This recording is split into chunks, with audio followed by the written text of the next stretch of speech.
ही मुलगी अनाथ आहे असं सांगितलेलं आहे पहा. पण तुम्हाला वाटतं का ही अनाथ आहे? हे कुठले तरी फोटो वगैरे चोरतात आणि उगाच कुठल्या कुठल्या मुलींना बदनाम करतात. ही मुलगी बघा, नीट झूम करून बघा, तुमच्या लक्षात येईल. सुंदर मुलगी आहे, चांगल्या घरातली आहे, तिचे आईवडील वगैरे आहेत आणि तिला अनाथ करून टाकलं आहे. मग काय धंदे चाललेत बघा. आणि हे हे इथे बरेच लोक मला फोन असे करतात की अनाथ मुलगी आहे का, अनाथ मुलगी आहे का. अहो, अनाथ मुलगी कुठून असणार आहे? अनाथ तुम्हीच आलात. मुली अनाथ नसणार आता. आता अनाथ तुम्हीच राहणार, बेवारस मारणार तुम्ही. तुमच्या मनात घाणेरडे विचार आहेत, मग चांगलं होणार का तुमचं? हां, चांगले विचार करा ना. कसं विचार करू शकता की मुलगी अनाथ आहे? तुम्ही वन भटकताय, तुम्हाला मुलगी मिळत नाही आहे आणि मुलगी अनाथ असू शकते का? कुठलीही मुलगी चांगल्या घरात जाऊ शकते. एकदम जी अतिशय खराब परिस्थिती आहे ज्या मुलीची, अजिबात तिचे म्हणजे कुठलीही परिस्थिती नाही, अजिबात तिची काहीच परिस्थिती नाही, अशी मुलगीसुद्धा श्रीमंत घरात जाऊ शकते. माझ्याकडे चांगले चांगले स्थळं आहेत. मी माझं उदाहरण सांगतो, दुसऱ्यांचं नाही सांगत. मग त्या अनाथ होतील का मुली? चांगली घरं भेटतील त्यांना.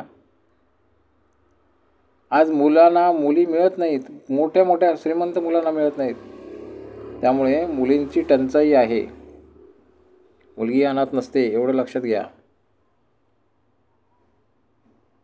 आणि सगळ्यात महत्त्वाचं एक लक्षात घ्यायला पाहिजे की आज अशी कंडिशन झाली आहे, लग्न आपण उशिरा करतो आहे आणि त्याच्यामुळे मुलं होत नाहीत. मग काही रस्त्यावर फेकलेली जी मुलं असतात, ती मुलं अनाथ आश्रममध्ये जातात आणि ती मोठी व्हायच्या अगोदरच लोक दत्तक घेऊन जातात. मोठी व्हायला देत नाहीत. लहान मुलांना लोक दत्तक घेऊन जातात. मग एक विचार करा, अनाथ आश्रममध्ये मुली राहतील का? हँडिकॅप असतात तिथे, किंवा मतिमंद असतात, किंवा खूप क्रिटिकल कंडिशन असते त्यांची, ते लोक अनाथ आश्रममध्ये असतात. वयोवृद्ध लोक असतात अनाथ आश्रममध्ये, ज्यांना जड होतात आईबाप, ते लोक अनाथ आश्रममध्ये असतात. कालची घटना सांगतो. काल एक बाई ट्रेनमध्ये होती, एकाच साडीवरती होती, बाकी कुठलाही बोजा नव्हता तिच्याजवळ. आणि ती बाई मळकी साडी होती, एकदम खराब, तरुण होती ती बाई.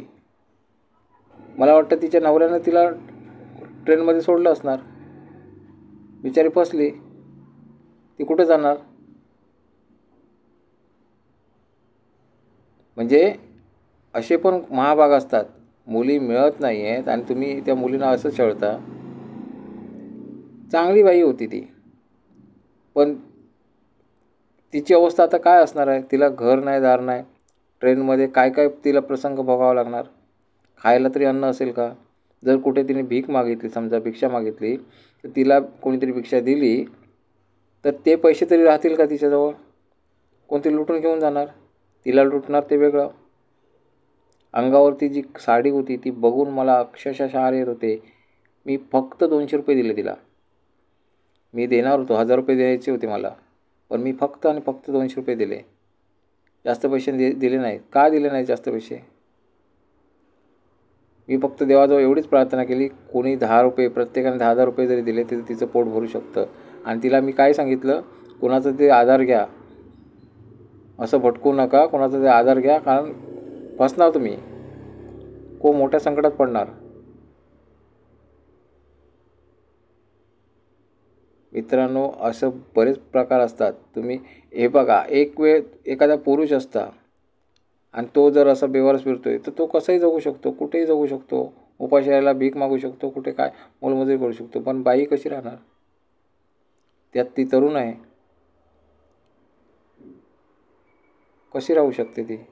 तिचं कोणीच नव्हतं, ती झोपली होती, टेन्शनमध्ये असणार, तिचं कोणच नसणार. ती मध्येच उठून बाहेर गेली आणि बाहेर बघितलं. मी म्हटलं काय भानगड आहे ही, नक्कीच काहीतरी गडबड आहे.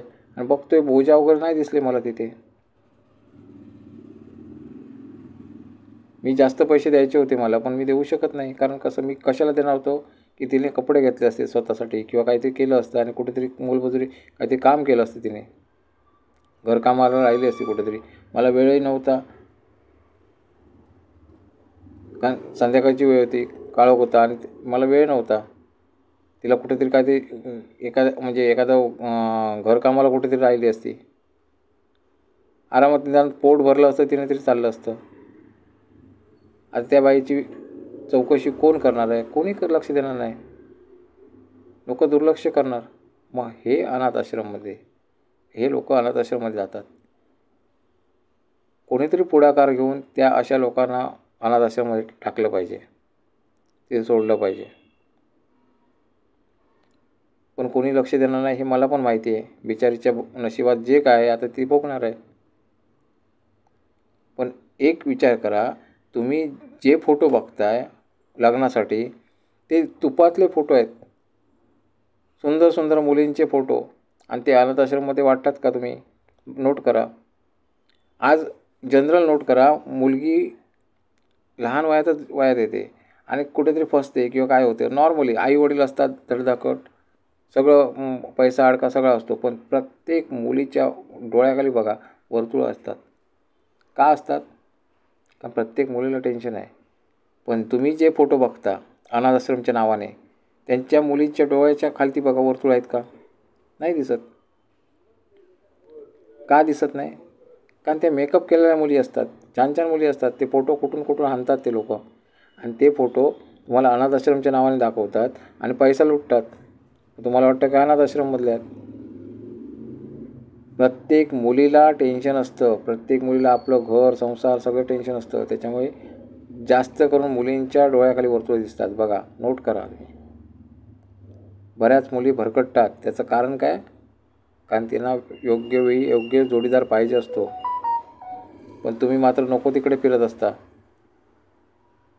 मी प्रत्येकाला सांगतोय की तुम्ही फक्त आणि फक्त एक जाहिरात देऊन सोडा, एक जाहिरात द्या फक्त, ॲटोमॅटिक तुमचं लग्न जमणार आहे. मी असं म्हणत नाही की माझ्याकडे द्या, कुठेही द्या, जिथे परवडते तिथे द्या. आता माझ्याकडे लाईफटाईम 2000 रुपये लाईफटाईम आहे ती, लग्न जुळेपर्यंत. बाकी कुठेही गेलात तर कोणाचं दिवसाला 1000-2000 असणार, कोणाच्या दिवसाला लाखभर रुपये जाहिरात असणार. उदाहरणार्थ टी व्हीवरती जाहिरात दिलात तर टी व्हीचा खर्च एका सेकंदाचा हिशोब असणार.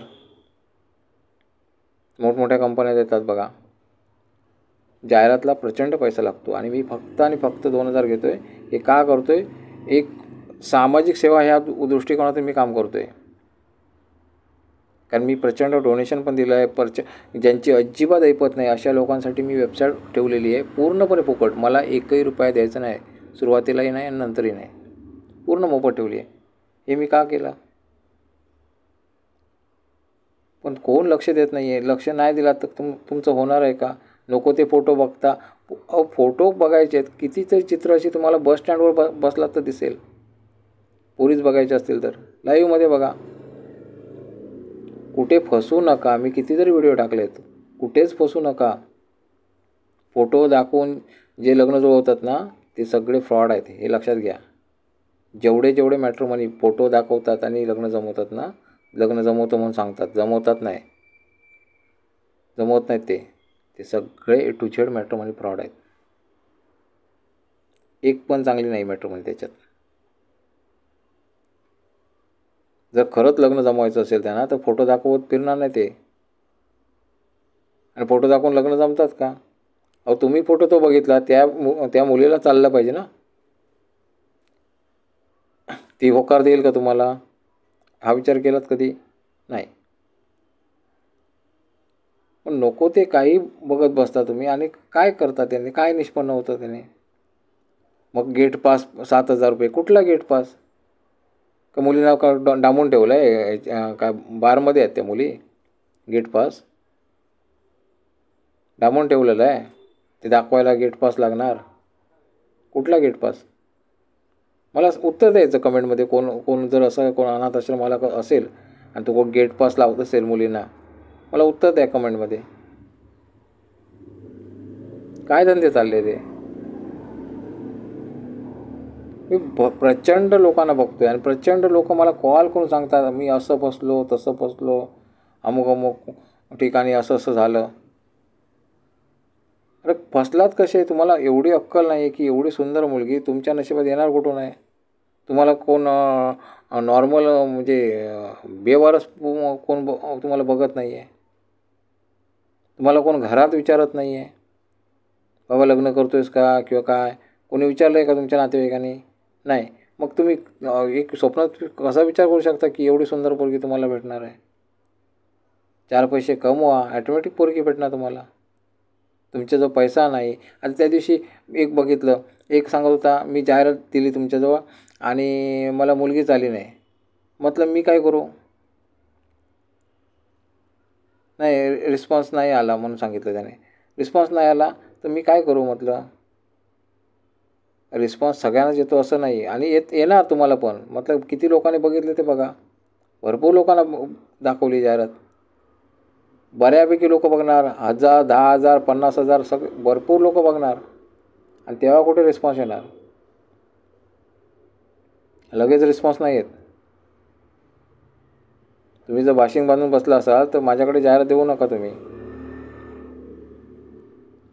मी जे जाहिराती घेतो आहे त्याच्यामध्ये डायरेक्ट फोन नंबर शो करतो आहे, फोन नंबर ओपन ठेवतो आहे आणि कुठेही गेलात, भारताच्या कोपऱ्यात कुठेही जरी गेलात तरी लोक काय करतात? तुमचा बायोटा घेणार, तो फाईलला लावून ठेवणार आणि पैसे घेणार, खिशात घालणार. तो बायोटा कोणाला दाखवतात का? ते नाही दाखवणार. मी बायोटा डायरेक्ट ओपन ठेवला आहे. डायरेक्ट फोन नंबर, नवरा मुलाचा संपर्क. मुली बघणार, ज्या मुलीला गरज आहे ती मुलगी बघणार आणि ती कॉल करणार. बऱ्याच अशाही लोकांनी फोन मला केले आणि सांगितलं की मुली खरोखर फोन करतात का? अरे एक विचार करा, कुठल्याही मॅट्रोमनीकडे तुम्ही जाता, त्यांच्याकडे मुलींचे फोटो येतात कुठून? त्या मुली त्यांच्याकडे येतात ना. ते कशा येतात? ते काय घरोघरी फिरतात? ते जाहिरात देतात. मग जाहिरात तुम्ही द्या. तुम्ही का देऊ शकत नाही जाहिरात? तुम्ही स्वतः द्या ना, दुसऱ्यावर विश्वास ठेवू नका. ज्यांना कोणाला कळत नसेल त्यांनी मला कृपया फोन करा, मग तुमच्या लक्षात येईल. सगळं म्हणजे सविस्तर सांगतो तुम्हाला, कारण बरेच व्हिडिओ तुम्हाला कळत नाही आहेत. मी बरेच व्हिडिओ टाकलेत, खूप व्हिडिओ टाकलेत, पण खूप लोकांना कळत नाही आहे.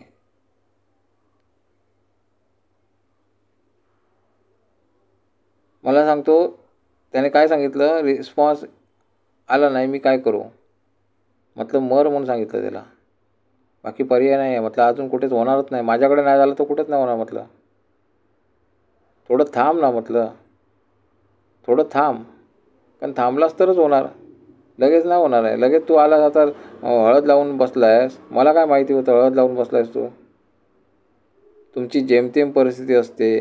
तुम्ही कुठेतरी ओढाताण करून पैसे आणता, अशी लग्न होतात. तुमची परिस्थितीच नाही लग्नाची, कशाला धावता तुम्ही? हां सांगता बरेच लोक म्हणजे असे माझ्याजवळ येतात, सांगतात माझे ट्रक आहे, माझं 2 लाखाचं इन्कम आहे महिन्याला. 2,000 रुपये द्यायला रडता कसं काय?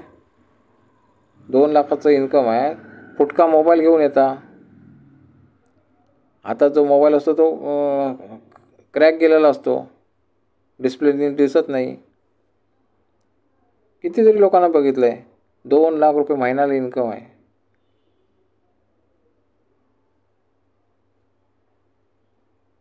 अरे काय चाललं आहे?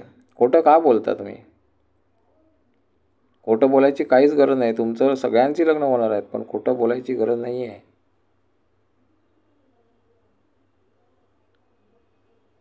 अशा लोकांची लग्न जमवली ज्यांची अजिबात परिस्थिती नाही. अशा लोकांची लग्न मी जमवलेली आहेत. जमणार, पण प्रामाणिकपणे खरं खरं सांगायचं, खोटं बोलायचं नाही. खोटं बोललं तर नाही होणार लग्न. कारण जे कोण येणार, ज्यांना कोणाला मुलगी द्यायची आहे तुमच्या घरात, ते काय असेच देणार नाही तुम्हाला तुमच्यावर विश्वास ठेवून. ते चौकशी करणार आहेत.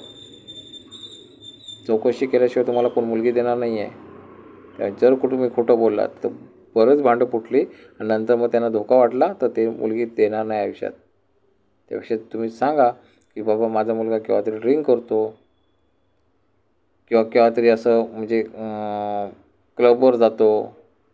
जे काय व्यसन तुम्हाला आहे ते सांगा. त्या अनुषंगी ज्या मुलीला असं चालतं ती मुलगी होई म्हणेल,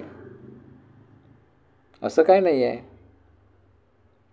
पण तुम्ही जर खोटारडे असाल तर काय होणार? तुम्हाला ती सुद्धा मुलगी नाही भेटणार. कळलं ना?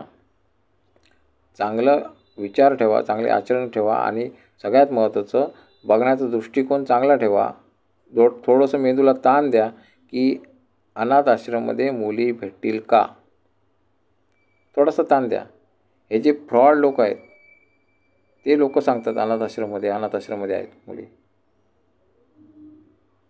कुठल्या अनाथ आश्रमची नावं घेतात आणि सांगतात.